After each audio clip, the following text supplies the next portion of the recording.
My name is Michael. Just a friendly reminder that this is not an AA meeting. It's just one member's view on the exact nature of the wrong as described on page 64 of the Big Book. And we continue with our journey through the Big Book. And today we are still on page 64. And I don't think that we finished off on the last paragraph. So I'm going to start there. Okay, Paul? Yes. Resentment is the number one offender. It destroys more alcoholics than anything else. From it stem all forms of spiritual disease. For we have been not only mentally and physically ill, we have been spiritually sick. When the spiritual malady is overcome, we straighten out mentally and physically. In dealing with resentments, we set them on paper. We listed people, institutions, or principles with whom we were angry. We asked ourselves why we were angry. In most cases, it was found that our self-esteem, our pocketbooks, our ambitions, our personal relationships, including sex, were burnt, were hurt, or threatened. So we were sore. We were burned up. How far do you want me to go? Let's just go keep reading. Yeah. On our grudge list, we set opposite each name our injuries. Was it our self-esteem, our security, our ambitions, our personal or sex relations, which have been interfered with? We were usually as definite as this example. I'm resentful at Mr. Brown. Yeah, we don't have to go through all that. Go back. Okay. Go to we went back through our lives. Nothing counted but thoroughness and honesty. When we were finished, we considered it carefully. The first thing apparent was that this world and its people were often quite wrong. To conclude that others were wrong was as far as most of us ever got. The usual outcome was that people continued to wrong us and we stayed sore. Sometimes it was remorse, and then we were sore at ourselves. But the more we fought and tried to have our own way, the worse matters got. As in war, the victor only seemed to win. Our moments of triumph were short-lived. Yeah. Yeah. Keep going, yeah. It is plain that a life which includes deep resentment leads only to futility and unhappiness. To the precise extent that we permit these, do we squander the hours that might have been worthwhile. But with the alcoholic, whose hope is the maintenance and growth of a spiritual experience, the business of resentment is infinitely grave. We found that it is fatal. For when harboring such feelings, we shut ourselves off from the sunlight of the spirit. The insanity of alcohol returns and we drink again. And with us, to drink is to die. If we were to live, we had to be free of anger. The grouch and the brainstorm were not for us. They may be the dubious luxuries of normal men, but for the alcoholics, these things are poison. Okay, let's stop there. Eh? Yeah. Okay. Yeah, so resentment is the number one offender. Now, the way we're looking at it is resentment is a manifestation of self in our life. Yeah? Therefore, it's not ours.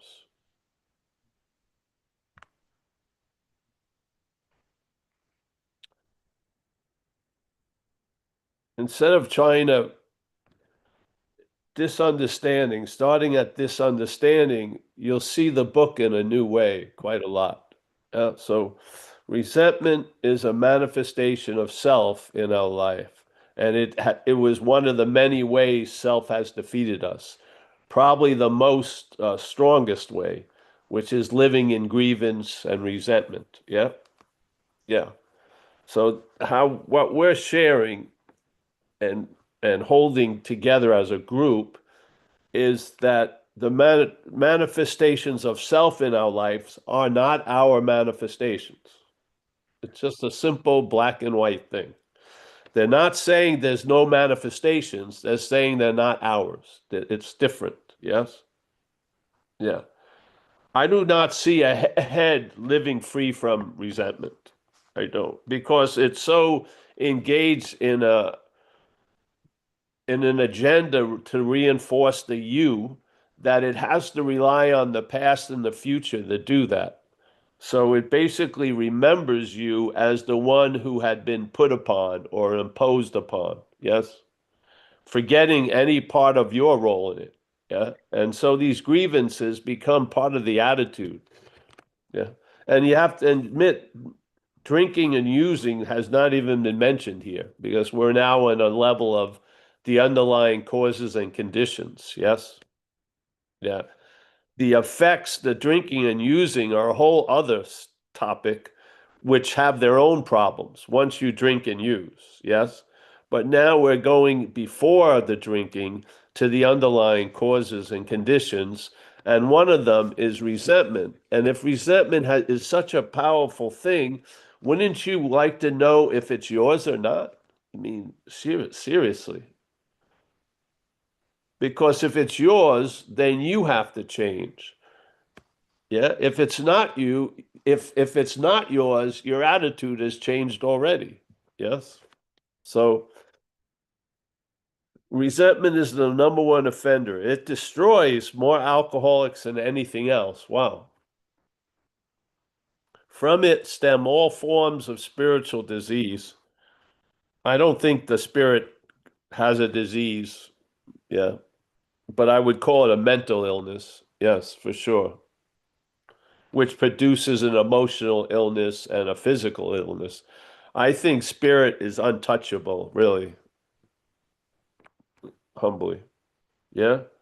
That's why uh, we have it that we must be in a certain condition and and fulfilling a lot of requirements to be with or to meet spirit. But spirit, I do not believe has those requirements. Yeah. It's an open gate. It's available at all times, right where we are, with no requirement necessary other than the ones we make up. And most of that's coming from the head to sort of put off and and cancel this meeting. Yeah, yeah. So we have been spiritually sick. When the spiritual malady is overcome, we straighten out mentally and physically. In dealing with resentments, we set them on paper. So, you write it down, follow what they say. Yeah. We listed people, institutions, or principle with whom we were angry. We asked ourselves why we were angry. Yeah. And so sometimes people think, oh, that resentment is gone, but the head is using it now also. Yeah. It's almost like a yogic culture. It grows.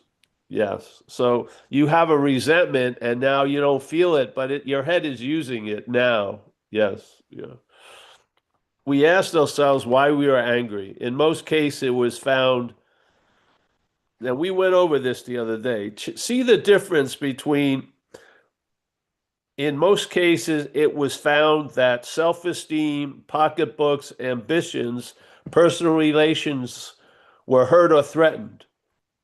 So we were sore, we were burned up. I do not believe if you saw it that way, you would be that sore or that burned up. But when you see it's your self-esteem, your pocketbook, your ambitions, your personal relationships, including sex, were hurt or threatened, then we're really burned up. There's a difference, yes?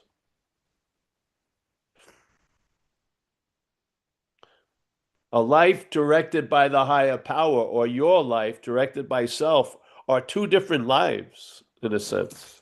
Yeah. Because this is a subjective experience. And what's going to color your experience is going to be that which is directing us. And if it's self, we know what it looks like. Yes. Every painting, every picture has that big blotch of yellow in it. Yeah. And now many of us know what it's like to be driven by an infinite power. Yes. Yeah. So then we go into on our grudge list, we set opposite each name. So I hope everyone knows the inventory process. It looks like three columns on the book, but right on page 67, it says referring to our list again, and then we're looking, that's the fourth column. The fourth column is to see how we're rolling things. Yes? Why? Hopefully, so you can see self's rolling things, really. Your avoidance of seeing your role in things isn't coming from you, it's coming from self. Self does not want you to see your role in things because you will see its role in things. Yeah. Obviously, we go over this all the time. Almost every person does inventory all day on things, on themselves, everything. Yeah. Yet when you're brought to the fourth step in recovery, it's like months and months of dragging your feet. I don't believe that's just a weird phenomena. I think it's manufactured by the parasite. It does not want you to see your role in things because you will see its role in things with the right pair of glasses. And we're just offering, like Chuck C said, a new pair of glasses. We're giving another pair of glasses to that new pair of glasses. That's all. That's all you can do. We're not changing everything. We're just changing how we see things. Yeah. And we're attempting to sort of galvanize and have it readily available the idea that what has defeated us is foreign to us. Because that's how it worked with me. When I saw it wasn't me, I had the possibility I could be free from it became available, just like that. What was holding it back was identification as that which had defeated me. That is the active bondage of self. Yeah. The dog is very, yes. Yeah. Go over there, Bob. Go over there. Yeah. So, uh, yeah. So we went back through our lives. Nothing counted. Let's see.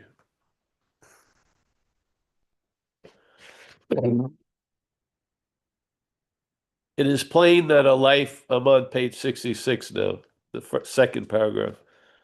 It is plain that a life which includes deep resentment leads only to futility and unhappiness. It leads, yes, but only to this. Yeah. So it leads, we follow. Yeah. It drives, we're the driven. Yeah. There's two possibilities in this view of recovery, either trusting finite self or trusting the infinite. Yeah. You can't do both at the same time. Yeah. You can't. When you trust finite self concerning the infinite, it's only like a transactional deal. Yeah. As long as something's not important to you, you're willing to turn it over. But if you want to meet a 5'10" blonde lady, you take it back and you try to run your show to get that situation, only to be led to having to admit surrender once again. Yeah. Yeah. So it is plain that a life which includes deep resentment leads only to futility and happiness. I think we all agree with that. Yeah.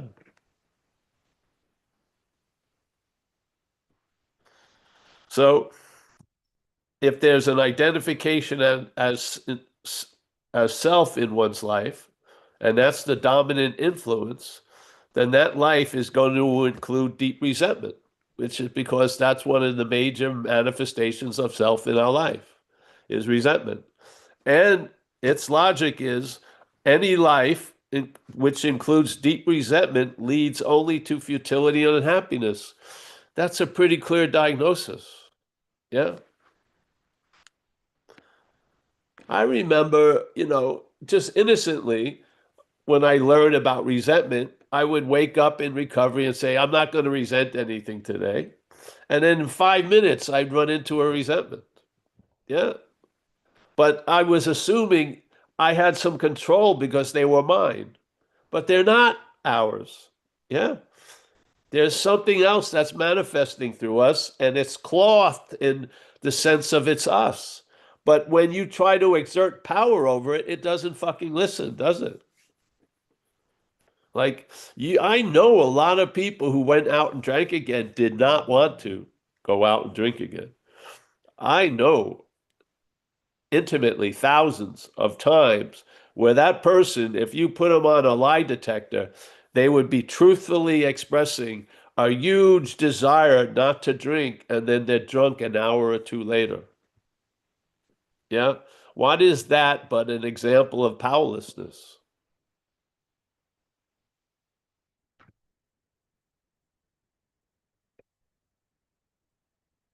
Yes. So here, to the precise extent that we permit these. What? Permit these. That's pretty interesting wording, eh? So there is some power they're implying in it. Yeah. But how do we stop permitting this is by admitting our powerlessness, isn't it? And then asking for a power greater than us to stop permitting this resentment to thrive in us. Yes? Isn't that the way recovery works? It's not a self-help program. We don't have a 12-week program of getting rid of resentments. We admit that we're outmatched, and then something allows things to change. And then we observe the change. Yeah? And in that recognition, we also observe that something is doing for us what we can't do for ourselves. Basic recognition, yeah, of how it truly is. That something is always going to be doing for us what we can't do for ourselves. The lower power did a lot of shit through us that we wouldn't have done by ourselves. And now, things that we want to do by ourselves, the higher powers is permitting us or allowing us to do. Yes? Perhaps there is a better way. Trusting infinite. How do you arrive there? By telling the truth about the trusting finite self. Yeah. And what does abject faith in self lead to? Spiritless servility. Wow. The sole answer is of spirit, and the condition we're led to by this disease is spiritless servility. Wow, that's incredible, eh? So, to the precise extent that we permit these, do we squander the hours that might have been worthwhile. But with the alcoholic, whose hope is the maintenance and growth of a spiritual experience, that's sincerity, yes? The alcoholic now is sincere about the growth and maintenance of a spiritual experience.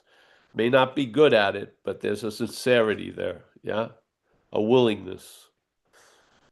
This business of resentment is infinitely grave, yeah? We found that it is fatal. Wow. For when harboring such feelings, we shut ourselves off from the sunlight of the spirit. We're just locking the spirit in. It's not that yes? The spirit is in, and we're locking it in a closet where the living room is full of resentment, basically.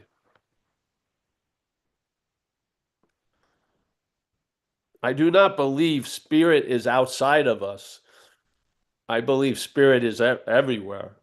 Yeah, and I don't believe uh, the blocking off isn't an outside force trying to get in, it's an inside force wanting to go out. Yes. That's how I see the blocking. I don't believe lights here coming this way. I believe it's us trying to get out. And it's getting that opportunity is like all glued up with resentment. Really, you're seeing only the past. Yes.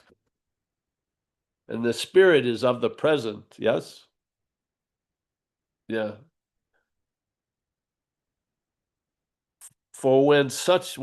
Yeah. For when harboring such feelings, we shut ourselves off from the sunlight of the spirit. We shut ourselves off from us, really. Yeah. Wow. The insanity of alcohol returns and we drink again. And with us, to drink is to die. It's incredible, really, if you read it. If we were to live, we had to be free of anger. Yeah. The grouch and the brainstorm were not for us. They may be the dubious luxury of normal men, but for alcoholics, these things are poison.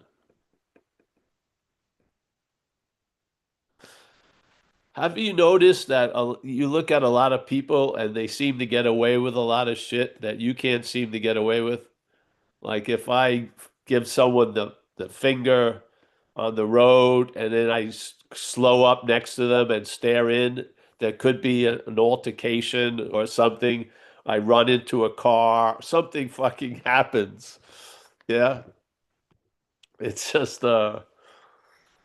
we don't have that luxury, the dubious one of acting out on these interpretations, do we? Because we'll go to jail, literally, many of us. Yeah, jeez. If we were to live, we had to be free of anger. Yeah, this is such a powerful, the whole thing is powerful, but again, take feel the difference of these sentences. In most cases, it was found that our self-esteem, our pocketbooks, our ambitions, our personal relationships, including sex, were hurt or threatened. Or, in most cases, it was found that self-esteem, pocketbooks, ambitions, personal relationships were turned over to the higher power.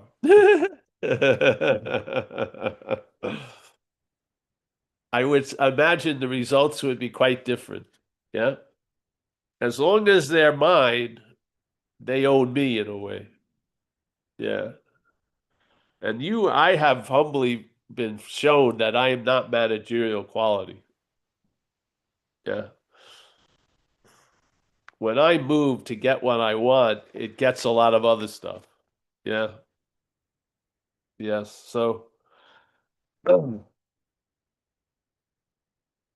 again, perhaps there is a better way. Trusting the infinite rather than finite. Can you know the infinite? No, but can you know the finite? Yes. I believe self-knowledge avails us nothing, but I believe knowledge of self is very valuable. If you have knowledge of self and the one bit of knowledge is that it's foreign to you, that's going to prove very valuable because you're not going to be living so much as all these things are yours. Because the my is putting in a lot of it's changing the proportion of stuff. Yeah. So a problem and my problem are different. Even though the problem for all, if you look at all of the aspects of it are the same, the subjectiveness of it is completely different when it's my problem. And this is what we're working on in the program. It's not that you're never going to have a problem. It's going to be seen as not yours, or you're going to give it over to something. Yes? Because remember, we've made a decision to turn our will and life over to the care of something else. So for for all intents and purposes, it's not ours anymore. Yeah, and this is what brings the relief. Seriously. And this is what shrinks a big plan and design into a little plan and design. There's nothing wrong with plans and designs, but when they become incredibly huge and it blocks out everything else, it tends to produce shit, yes, that you're not happy about. So the subjective experience is really where the hell is. Yeah. It looks like an active hell when you drink, but a lot of times before you drink, you're in a subjective hell. And therefore, the drinking seems like a solution. Yes. And that hell is full of my's. Yeah, my this, my that, my. Yeah. Yeah. Ooh. So, yeah. So we'll open it up I think that's a beautiful reading. You want to keep going, or we can just stop here? It's up to you, Paul. We have no hands up at the moment. If you'd like to come in and ask a question or have something to share, please use the raise hand feature. Otherwise, we can keep going with the reading until we get to. All right, let's go. Do All right. that. If we were to live, we had to be free of anger. The grouch and the brainstorm were not for us. They may be the dubious luxury of normal men, but for the alcoholics, these things are poison. We turned back to the list, for it held the key to the future. We were prepared to look at it from an entirely different angle. We began to see that the Hold on world. one second, bro. Yes, We were prepared to look at it from an entirely different angle. This is what we're speaking about. The angle we're taking is what I feel is said in page 64, that these manifestations in our lives aren't ours, and they can be removed. Yes? Yes. So and this to me is, we're going to take this, we're going to prepare to have this attitude. Yeah. Yeah. All right. we began to see that the world and its people really dominated us. In that state, the wrongdoing of others, fancied or real, had the power to actually kill. Hold on a second again, Michael. What state are they talking about when they said in that state? The occupation of self. Yes? Yeah. Yes. In that state. All right, go. Sorry. How could we escape? We saw that these resentments must be mastered, but how? We could not wish them away any more than alcohol. Yes. This was our course. We realized that the people who wronged us were perhaps spiritually sick. Though we did not like their symptoms and the way they disturbed us, they, like ourselves, were sick too. We asked God to help us show them the same tolerance, pity, and patience that we would cheerfully grant a sick friend. When a person offended, we said to ourselves, "This is a sick man. How can I be helpful to him? God save me from being angry. Thy will be done." So, yeah, in this case, if in that state, this is the right medicine to look at the people that seem to harm you as sick as you are. Yes? In that state. But this program is going to move you from that state. Yeah, it's not going to make that state better because it can only go so far. You're going to have a new basis and a new attitude and outlook about life. And there'll be less of my and more of us in it. Yes? Yes. Yeah, go. We avoid retaliation or argument. We wouldn't treat sick people that way. If we do, we destroy our chance of being helpful. We cannot be helpful to all people, but at least God will show us how to take a kindly and tolerant view of each and every one. Referring to our list again, putting out of our minds the wrongs others have done, we resolutely look for our own mistakes. Where had we been selfish, dishonest, self-seeking, and frightened? Though the situation had not been entirely our fault, we tried to disregard the other person involved entirely. Where were we to blame? The inventory was ours, not the other man's. When we saw our faults, we listed them. We placed them before us in black and white. We admitted our wrongs honestly and were willing to set these matters straight. Yes. So I would add, when we saw our faults as not ours, which Yeah. was great. Yeah. This isn't a way of bypassing the inventory. Do the inventory, let everything be owned by you, and then recognize what truly was the driving force was not you. Yes? Yeah. Yes. How else? If your dilemma is powerless and you're attempting to try to change something that's not even you, it's not going to work usually. Yes? Because of just that. What would happen if you saw that it wasn't you? You wouldn't put so much attention in changing it. You would allow yourself to be changed by the program. Yeah. Yeah. Okay, bro, you ready to go? Yeah. Do you want to go into the fear or do you want to Oh, yeah, let's go into the fear. Okay.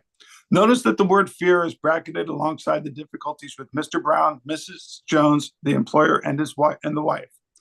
This short word somehow touches about every aspect of our lives. It was an evil and corroding thread. The fabric of our existence was shot through with it.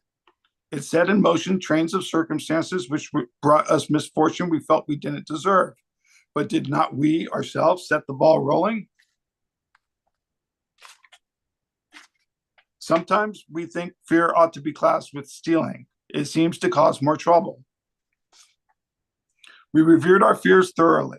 We put them on paper, even though we had no resentment in connection with them. We asked ourselves why we had them. Wasn't it because self-reliance failed us? Self-reliance was good as far as it went, but it didn't go far enough. Some of us once had great self-confidence, but it didn't fully solve the fear problem or any other. When it made us cocky, it was worse. Yeah, so let's stop there a second, and then we'll do one more. Okay.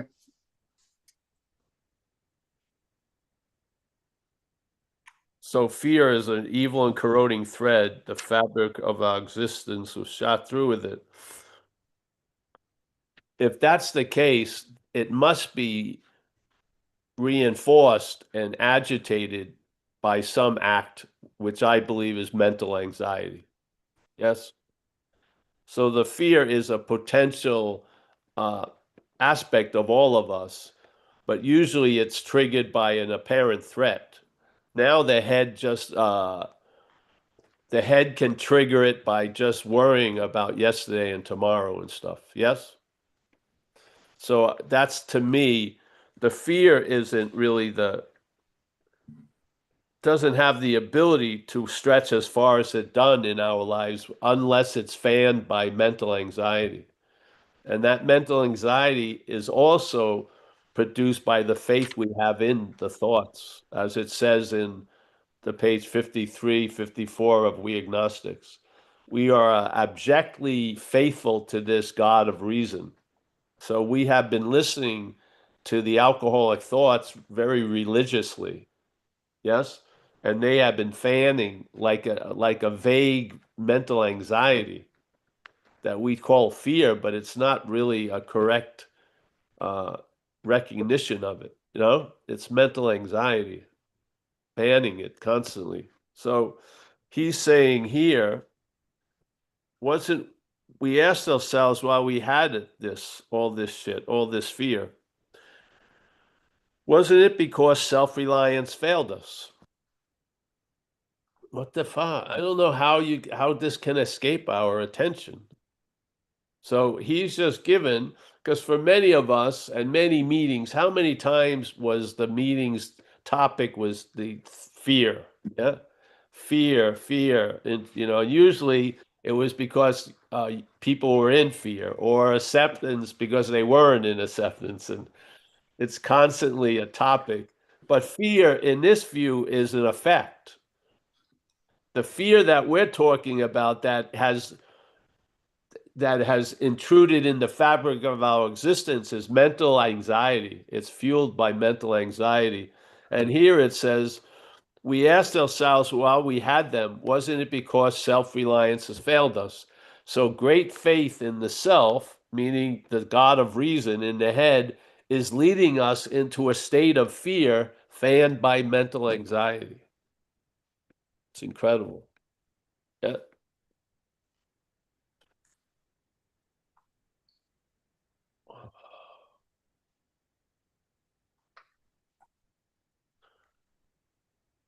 And what actually fans the mental anxiety is faith.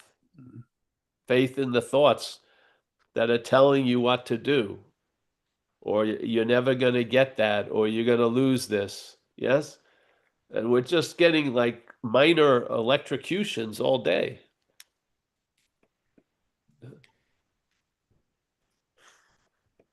Yeah. I don't know that panic attacks trigger an adrenaline release. Yeah. But I've been in life situations like in the water and seeing a shark, that adrenaline really dropped. It just got released, and I swam out of that water and I was just rushing for a couple of minutes. because there was a real shock that was close to me. And therefore, that was a pretty seeing blue as blue, right? The Right. body saw the shock, fear occurred, adrenaline to get me out of the water. Now, I don't know if when someone has a panic attack that isn't triggered by an apparent threat, maybe the adrenaline gets released also by having so much faith in the head. They believe at that moment something that's not real to be real. And they react, and the body reacts from that and drops adrenaline. Yeah, I don't know because I've never had a panic attack. I don't think. I don't think. I don't know. But it would be interesting. Yeah. But most of us are we run into that shock in the water on dry land, like a lot of times during the day. Yeah. And what's really triggering it isn't security, it's my security. Yeah? I'm not getting triggered by someone else's lack of security. Yeah. But the my, there's so much meaning in there that gets put into what comes after. The word my is incredible. Yeah. And this is what AA does. It weakens that seeing everything as yours, and then you see everything differently. Yeah. Even you. And maybe it's going to allow you to travel lighter. It has here. Mhm. And oh. All right. So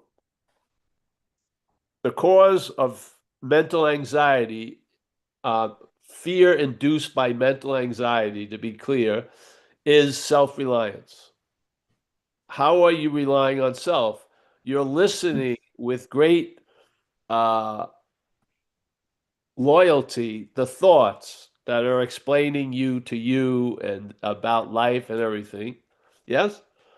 And if it has the ability to trigger an action and that genie gets out of the bottle, then you're in a whole other world of now you've drank and now there's very little possibility other than going to a meeting or into a rehab or stuff like that. Yes?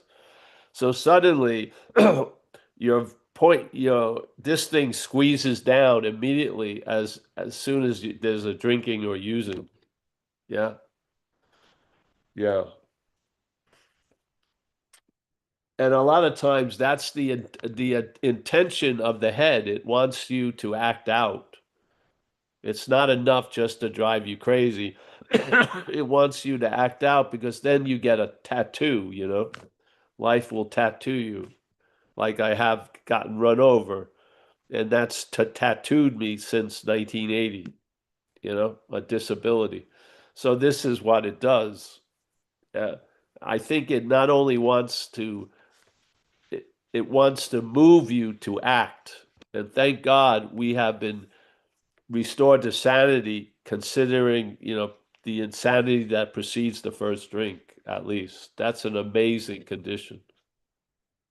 Yeah, yeah. It would have a field day if we went out. Fuck, unbelievable. So, yeah, this is how I see it. I don't like even the use of fear because it's been so diluted. Yeah. And but the body is basically determined by the head, and the body is now, I would imagine it could fool it and have it drop adrenaline. So you get a huge rush, and the fear would be feeling so fucking insurmountable, and there would be nothing there. Yeah. Wow. Yeah. So I think this was awesome today because of the severity of what we're playing with. Yeah. I would immediately reaffirm I've turned this will and life over to the care of something greater than self. You know, uh, because it can be, if it's wielded by something else, it could be incredibly contracting. And if it's wielded by another, it gets expansive. Yeah. Right. Yeah. They both have a nature One is an expansive one is a contracting one. Yeah, yeah. But I really want to impress upon the cause of the mental anxiety slash fear is reliance on self. Yeah, yeah, Yeah. yeah. Because basically, if you call an effect the cause, that's a misunderstanding. In their view, in this view that's presented here, the cause of the mental anxiety slash fear is self-reliance. Yeah. So I would go there. And when that gets weakened, then all the opportunities for that fear-induced mental anxiety or mental anxiety inducing the fear will change. Yes? There'll be less and less of it. Yeah. Yeah. And then when you need to be afraid, you will. Yeah. Like I was doing a talk one day and somebody asked me, "Are you afraid of sharks?" And then I looked around, and I said, "No, not while I'm on dry land." Yeah. But I don't know. I can't say how I'd be feeling in the ocean. But right now, I have an assurance with my limited understanding that a shark hasn't entered Landville, so to speak. Yeah. So, relief from mental anxiety. Uh, yeah. Yeah. The body can't be electrocuted all day. It burns up its nervous system. Yes. You're fried out. And what's the biggest killer supposedly in the world? Stress, isn't it? Isn't stress? And stress is like the inflammation of the body. And the inflammation of the body is all the seemingly the big problem of all the body conditions. Yeah. It's constantly getting inflamed. What's the head fucking doing? It's an irritating, agitating, fucking it's inflaming things. Yes. And that stress, there's enough already built into this event. The mental state doesn't have to jump on it, man. And to me, it's just insane. Yeah, yeah. But isn't that what they say? It's mostly stress is the problem, all the under things. What's causing that stress? Yeah. Yes, exactly. My situation right now isn't causing anything. It's all comfortable. Yeah, except the body, I'm not feeling well. But that so I have a lack of stress in my life.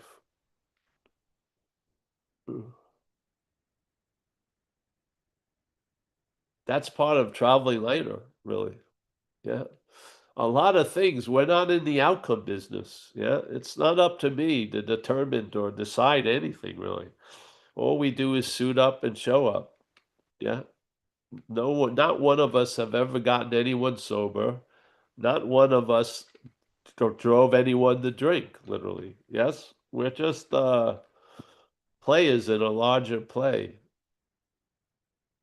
Yeah. So you want to stop there? Well, we have a couple of hands up, so you ready Yeah. to field a question? Yes. All right. Hello, Diane. Thank you for being patient. Oh, no problem. Thank- Thanks, Paul. Um, yeah, awesome stuff. I'm just PTSD and like that's all refills. I'm getting that. Um, I never had a problem with sharks.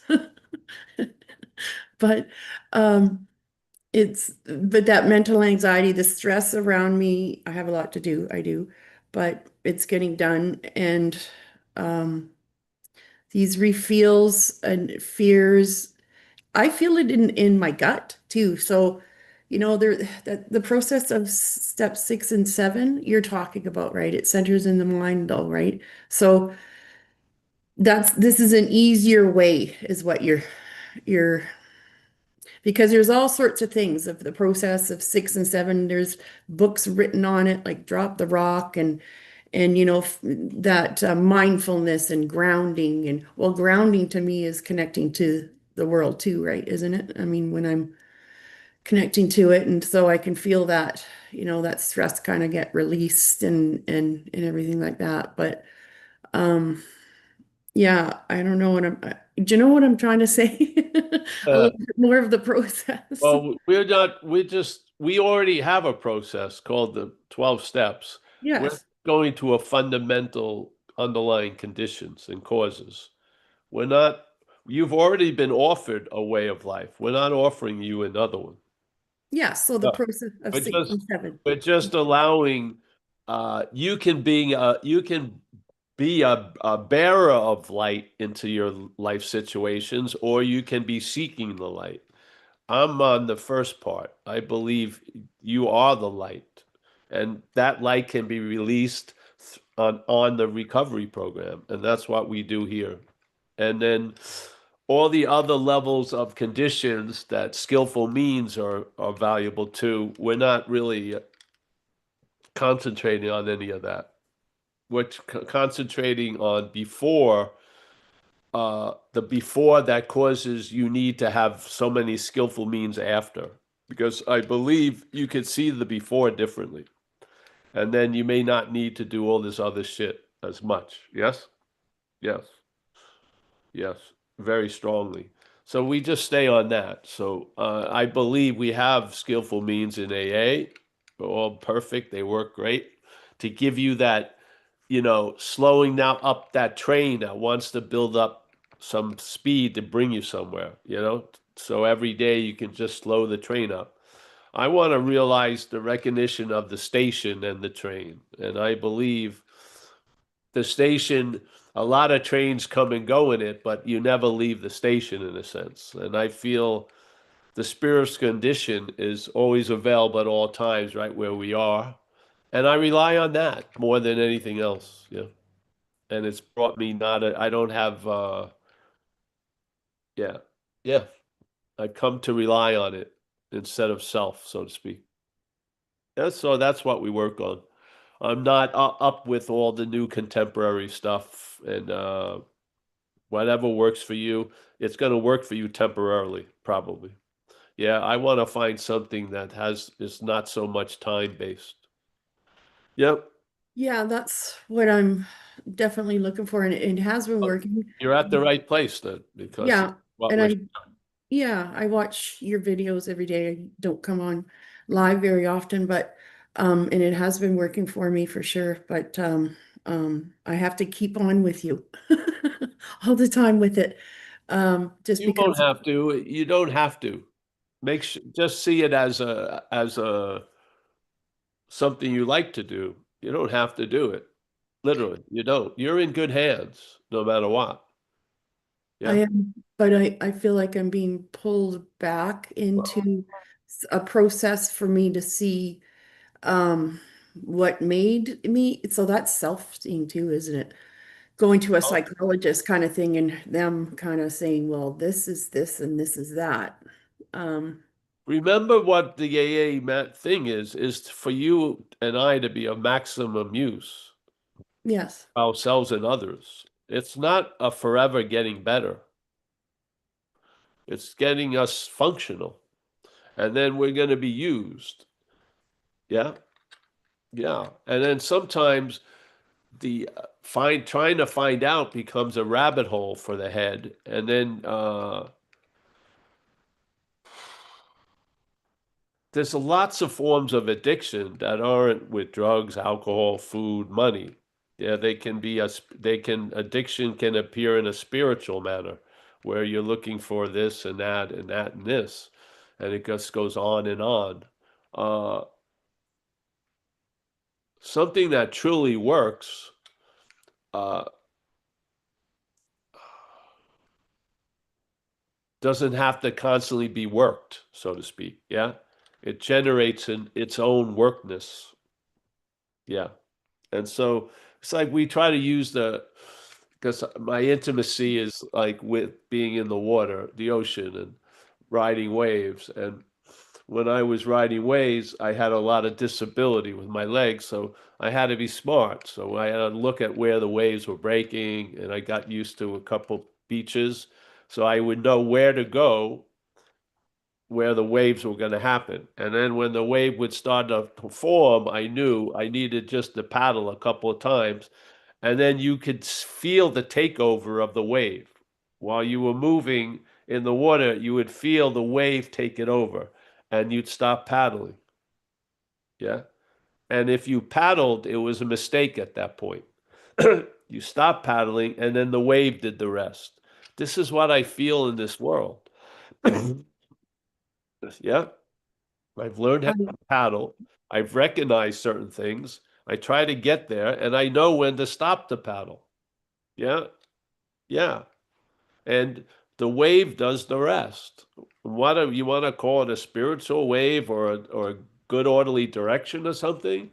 I rely on that because I found myself to be quite unreliable. That which was managing this life uh, did not have the qualities of to be able to manage. Just the way it went, and that was the alcohol and the drugs exasperated it, but it had that condition already. Yeah. So perhaps there's a better way. The perhaps is gone.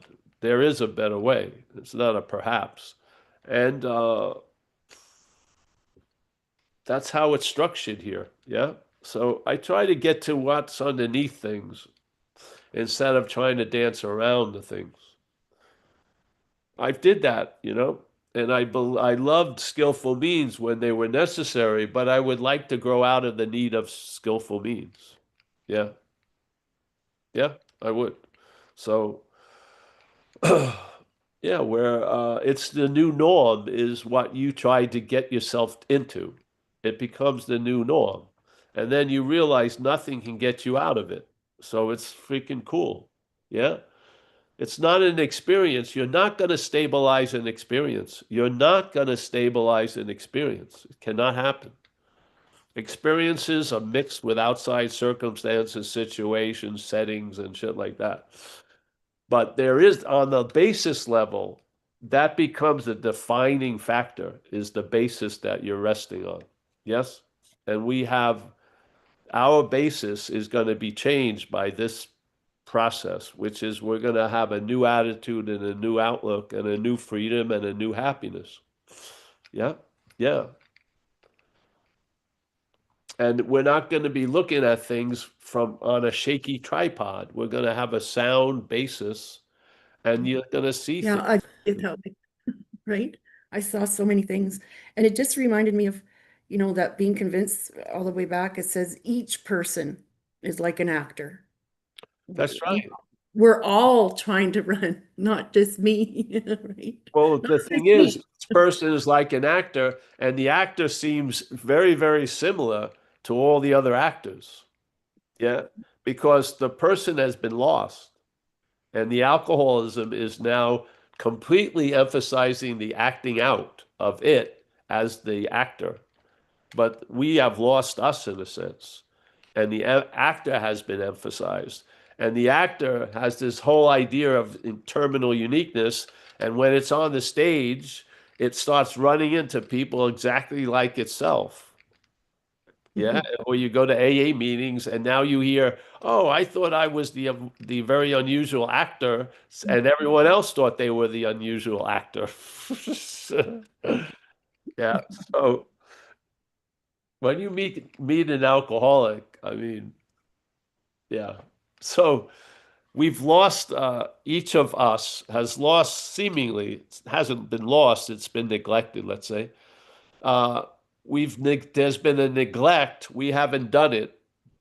But what has taken us over there's been a neglect of us and an emphasis on the actor to the point that the actor is seen as us. Yeah. And what the big book is doing is describing the actor. It's not describing us. Yeah. Definitely. Well, I haven't had, I've been clean and sober 32 years, right? But, doctors try to give you medications in between. Yeah. It's, I literally said to one, what are you trying to do? Kill me, right? But, my whole life started over again 8 years ago, and there was lots of grief and lots of processes, and here I was put in a movie again last year, and I look back and it's like, oh my God, it's almost funny. But it was quite the experience that I had to go through, and I just saw everyone, because there was the actors were people with lots of time as well in a treatment center that you won't find anywhere. I think there's one other one like that situation in the US as well, where it's played out where there's parents, there's out, the other side of us, with kids, and there's a stage, and the whole family dynamic and authority kind of thing kind of put me back, like through a time warp, like these that I grew up with were right there, and there's no other place that this would ever happen, right? And so it just shot me back to that, like I felt like a little kid. Hmm. It was nuts. It was, so I'm looking back, and it's actually quite the experience that I had. And it just ended with me trying to make an amends with a guy with 27 years, who love bombed me, and then who was running one of the people running the place, and and then gaslit me, and I tried to make amends, and believe me, my part was told to my people, and they just go, so. And when I went to make amends to the poor guy, he's got still has all those so re-feels in him, that I just said, oh, so you think I'm crazy? And he didn't disagree. I opened the door for conversation, let God do the thing, and I just have to leave the guy believing that I'm crazy. His mechanical action figure needs to think that, so that he can get on with his life, right? So that was my conclusion today when I woke up and asked for help. So I'm still processing that as well, right? Well, Diane, we're happy to have you here. Yeah. Come under the big umbrella, sit down, Yeah, relax. Yes, that's why I appreciate you so much. yes. Ugh, Whatever you explained, we're not gonna give you that much advice. no, Sit with it, see what happens. you Yeah. hear you hear what I say though, right? I do hear what you say, yes. I Yeah. do, yes. I believe, if there's like terminal bleeding, yeah, you better put on the bandage. But I believe if you can see the underneath, it that reverberation goes through the rest of the tree, so to speak. Yes, Mhm. yeah, yeah. So we try to stay down with the fundamental. The fundamental, perhaps there is a better way. What is trust? What is trust? Or what is faith? Yeah. And But I if do see, and if I let that mechanical action figure, it could have taken me down, really, because that instinct there is pretty harsh on this human thing. stronger than you think, honey. You may be Yeah. stronger than No, I know. I know now, us. Yeah. right? I do. I really do. So thank you. I really appreciate you. Oh, you're welcome. All right. Thank you, Diane. Next up, we have Brian. Brian. Mr. Brian. Can't hear you. You got to unmute. Oh, Yes. there it goes. It wouldn't let me. Thank you, Paul. The question that's coming to my mind today is in regards to, I go to a lot of meetings in person, and at the end of the meeting, there's a prayer where it's asking for forgiveness. And I'm just kind of wondering what if you talk a little bit about, I'm not getting the sense I need forgiveness. If I'm this infinite self, that there's nothing to be forgiven if I move over to that premise instead of the premise of I am this small self, or the the character. And any response on the idea of forgiveness within the context? I mean, I've done a lot of harm and I want to make amends. Yes. But I don't get the sense that there's a forgiveness element within this umbrella. Well, just stay with the idea that there were harms and there are amends to be needed, amends to be made. Yeah, that's all. These are just words and stuff. Yeah. Do you feel a loving presence at the meeting? I do, yes. The real communication of the meeting is the loving presence expressing itself through our group conscience. Yeah. So there's a lot of things that are said, and probably I say a lot of things. It doesn't matter if I agree or not. I'm just sitting in that space. Yeah. Yeah. Yeah. But if you don't see it that way, great. But you go about and you do what the program says, you make the amends and stuff like that. And yeah, yeah. I'm not a believer in being forgiven either. So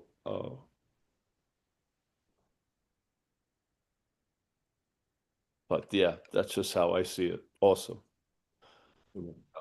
But see, you're in this world as an actor, yes, also. And your actor did a lot of shit.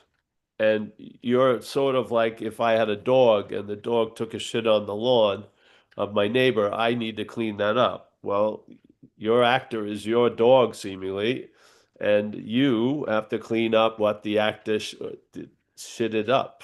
That's how it goes in this play, yeah? Yeah. In this play we're in. So we clean up what the actor fucking messed up. And now, realizing we're not the actor, we can make a statement, which is an amend, which is I'm going to the best of my ability, not do what I did to you to anyone else. Yeah. And this is not the actor saying it. It's the one who's behind the actor, us. Yeah. So yeah, so we are appearing in a play as an actor. Yeah. And that brings certain requirements where we have to own up for what my dog did. But I'm not the one who took the shit on the lawn. Yeah. Even though I'm the one that's going to clean it up. That's just how it works. Yeah. So, yeah. Yes.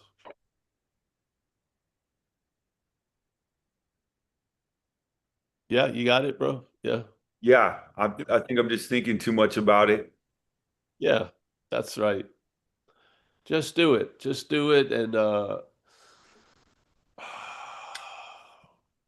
again, in this play, the actor has to have his day of reckoning. Yeah. We had the opportunity for that day of reckoning by getting sober, however that occurred. And now there's days of reckoning, and we have to take responsibility, yeah, in this play for what the actor did. Now, do I believe I did it? No, I don't.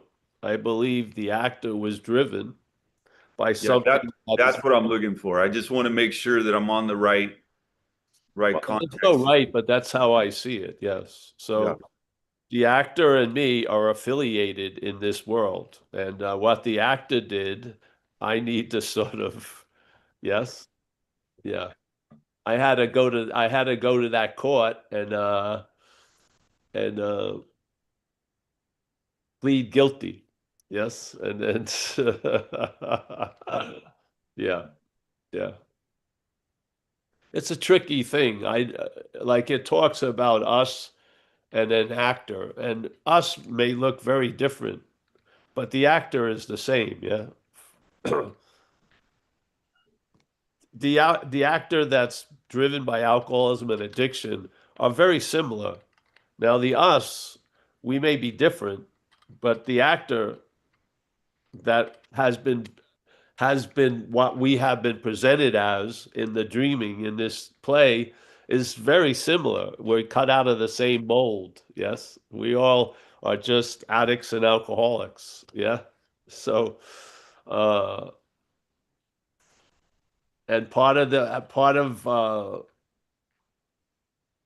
this is how the play gets better. Yeah, that we're in. As Shakespeare said, life is a play.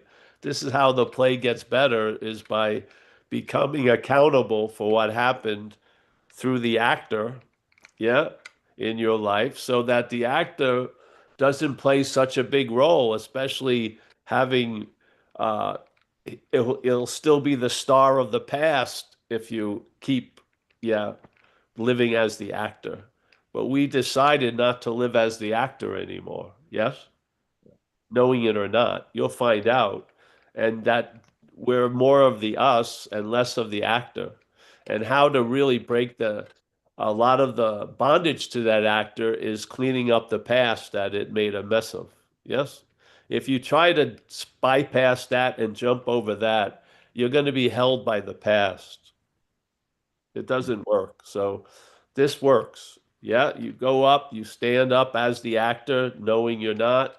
You make the amends and everything gets done. And therefore, there's going to be less of the actor, especially because uh, not shutting the door on the past or regretting it. Or regretting it, not shutting the door on the past nor regretting it. I do not believe the actor can have that uh, state. I believe we can have that state, yes, by seeing we're not the actor. So to me, how you do a fearless inventory is you're doing it on the actor, not on you. Yeah? Yes. Yes. Yeah. That's a fearless and thorough inventory because I truly see that which did through me what I wouldn't have done by myself was not me. Yeah. That is super clear. So, yet here, I'm seen as a me. So I've got to go to the court of me, clean up the fucking citations and warrants, and then this hand from the past won't be dragging me to be an actor more and more. Yeah, yeah, yeah. It's a way of finalizing a break between us and the actor is doing this process of making amends. Yeah, yeah, yeah. People like I know a lot of people, they want to find a way to bypass this stuff. So they want to see, oh, if I'm not a self, then I'm not an alcoholic, then I didn't do any of that stuff, so I don't have to do anything. That's more acting in a way than us. Yeah. So now you're acting like you're not the actor. I found it doesn't work. I do. I've observed it and I saw it in myself and I've observed it in many people that the acting may continue when you say you're not the actor. So yeah, I just follow the program. It's super sound. Yeah, it is. It's awesome. It yeah. You get sort of at peace with the actor world that you have appeared in. Yeah. And then you can enjoy the peace of mind of the usness. Yes. And know the word serenity and comprehend peace. That's the actor cannot do that, but you and I can. Yes. The actor would almost only would mimic that it's in peace and only mimics it as an understanding. But yeah, yeah. So that was a very nice statement in that book about we all are being used and presented as an actor, and as that actor, this is what happens. That's when your virtuous actions are still filled with self-seeking and frightened, because it's the self that's behind the actor, not you. Yeah, yeah.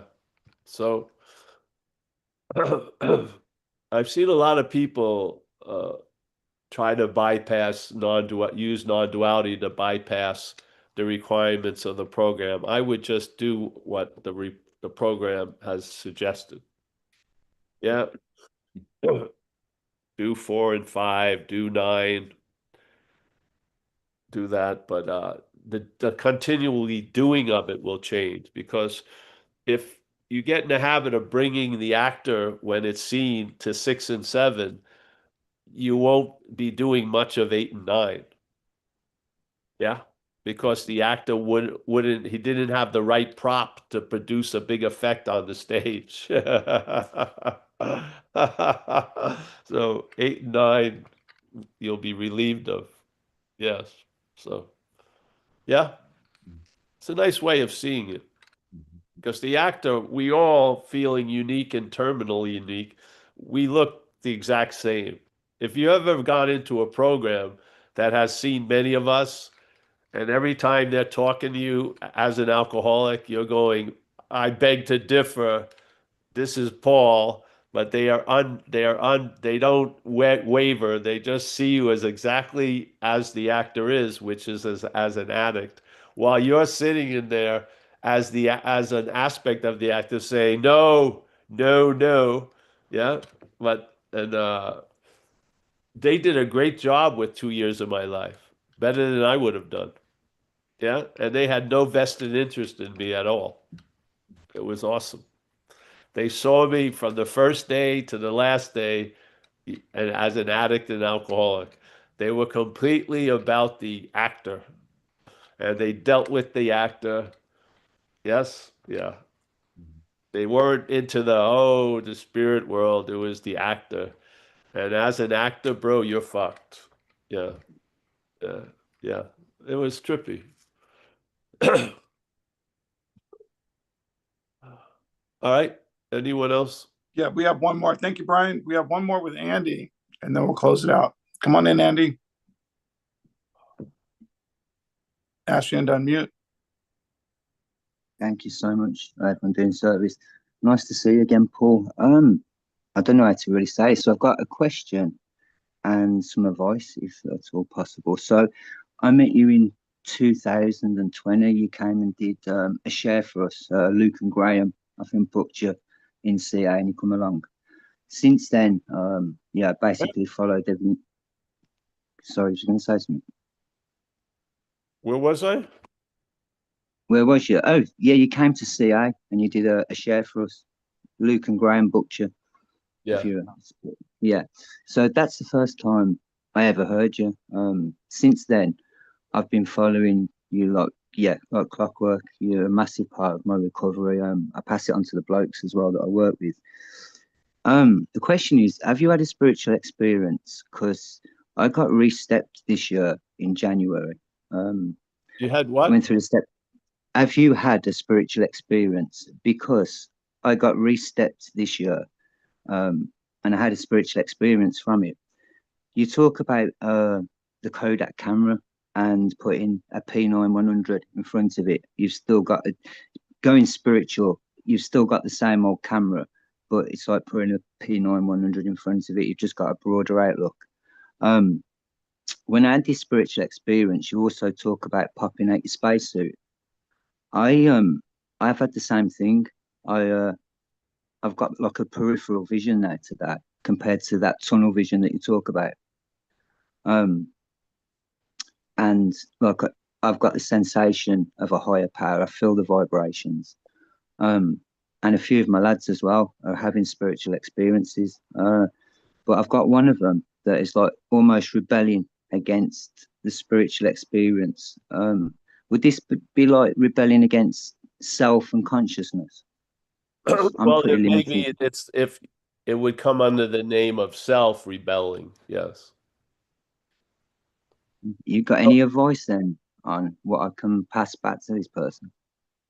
Well, the thing is, it could be what we're talking about, the actor. It could be the actor speaking and rebelling against the fact of something else. Yeah? Yeah, I get you. I get you. So the resistance usually is something that wants to stay alive in you is resisting anything that it sees as a threat. Yes? Of course. Yeah. What would you expect? You wouldn't expect anything less of something foreign to you, not wanting to be discovered if it's completely dependent on you to be doing what it's doing. Of course, yes? Yeah, of course, yeah. Yeah, totally makes sense. yeah.